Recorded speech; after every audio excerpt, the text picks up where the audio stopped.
brothers and sisters living within the walls of the Miracle Box. On this special day, I brought you some delicious cheese. Miraculous Ladybug has centered around the Chinese Miracle Box thus far, but it's not the only Miracle Box active in the world.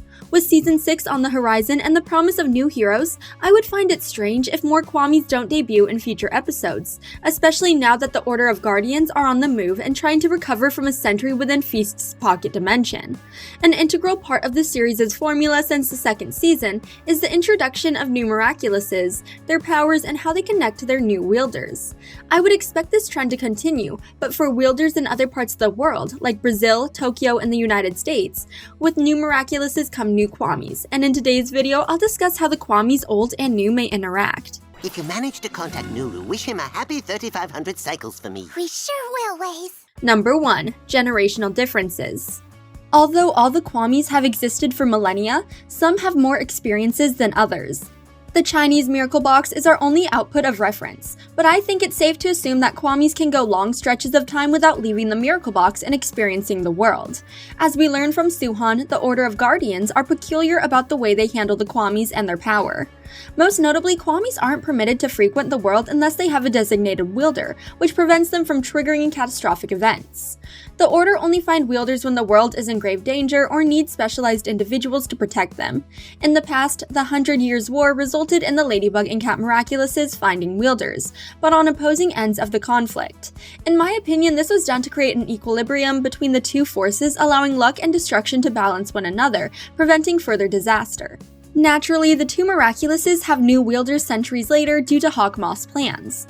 Prior to meeting Marinette and Adrien, Tiki and Plagg had experienced a century-long stint in the Miracle Box as Master Fu remained on the run and refused anyone's help to find the Miraculouses.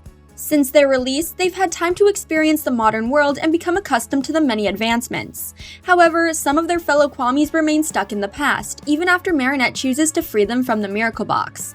For example, Kalki speaks as if she was once the Kwami to a knight, while Bark enjoys watching historical television. Any new Kwamis from the other Miracle Boxes will also have a century's worth of knowledge to catch up on, as they were also locked within Feast's prison dimension. Assuming they're also watched more closely by their respective guardians, they'll likely have minimal time to learn about technology, cultural changes, and recent history. Their information gaps may lead to miscommunication between the Kwami groups, especially involving opinions and worldviews. Are you glorious and famous? Kalki, we don't have time for that. Max is perfect for the job, trust me. We're going to the last car. Number 2. Poor impressions. One of the most appealing features of the more active Kwamis is their unique personalities.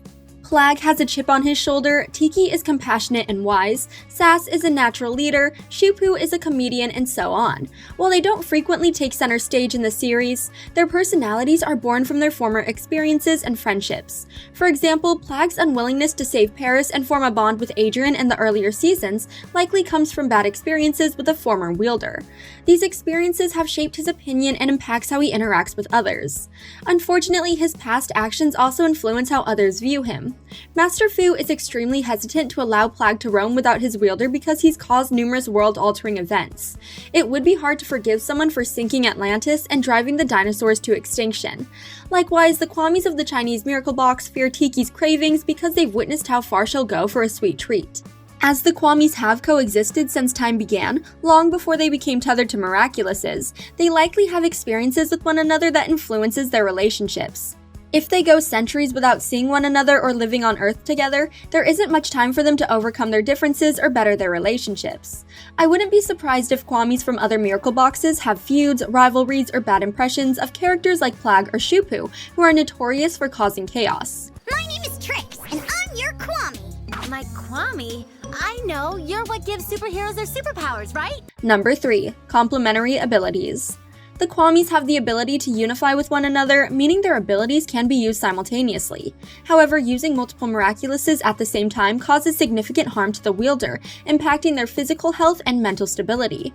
Master Fu and Waze praise Marinette for being the first wielder in history to safely wear numerous Miraculouses at one time, proving her mettle as a hero.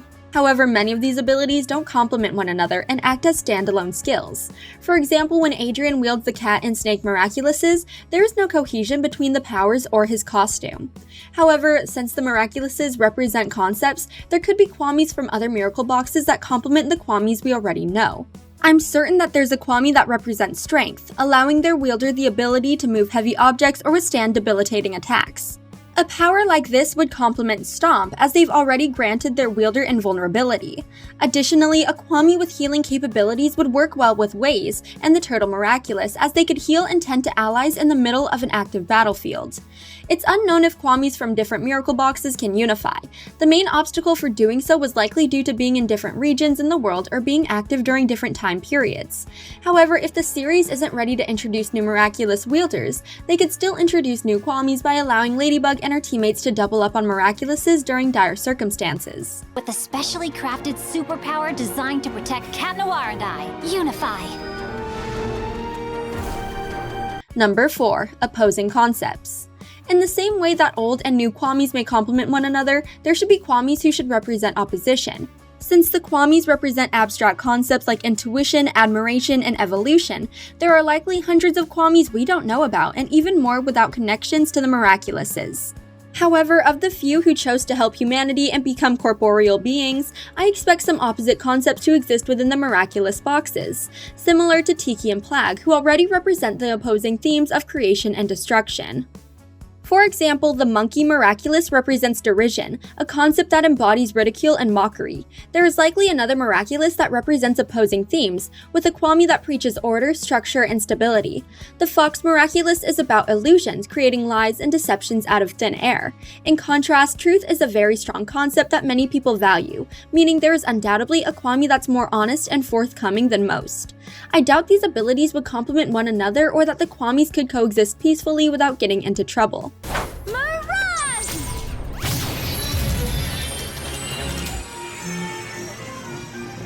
Number 5. Long Lost Friends. Finally, I doubt that the Kwamis have lived this long without forging some lifelong friendships with one another. I can't imagine what it would have been like to explore the universe for centuries, scouring life between the stars while wielding powers literally out of our world. The bonds some of the Kwamis must have forged during their shared experiences could be unbreakable, even with Miracle Boxes and the flow of time standing in their way. If the Kwamis from the Chinese Miracle Box have the chance to reconnect with their fellow Kwamis, I'm sure there will be heartfelt and tearful reunions among some of them, as they reunite with old friends they believed were lost. I hope Marinette has the opportunity to meet and train with the Order of Guardians someday, as it would allow her and Tiki to meet some of these unknown Kwamis, shedding more light on the rich history they all share. If anything, I think we'll be seeing more of Leary and his fellow Kwamis. With spin-offs on the way, it's likely that Eagle will be making more appearances, and with the Native American Miracle Box active, she may help her guardian handpick the next wielder and Kwami pairs for the ever-growing world of Miraculous Ladybug. This isn't a game, Chloe. It's over, Ladybug! Not yet, Vanisher! While they don't receive much screen time, the Kwamis are some of my favorite characters in Miraculous Ladybug. They're beyond fascinating. Sometimes it's easy to forget that behind their adorable and human-friendly forms, they're ancient beings who have existed since time began. There's so much history and wisdom within each of them, as they've had the chance to watch the universe grow and expand. Personally, I would love a spin-off series about the numerous Kwamis and their adventures with and without their wielders. While such a series may not be in the cards, I hope introducing new Kwamis in the near future will allow Miraculous fans the chance to learn more about them. And if you refuse, well then take a good look at Cat Noir, because this will be the last you'll ever see of him. I'm going to count to 10. Thanks for watching. If you enjoyed this video, hit that like button, subscribe to our channel, and turn on notifications to stay updated on our uploads. And my power will protect you from the final treacherous blow Monarch plans to inflict upon you. Brilliant! Now that's Milady.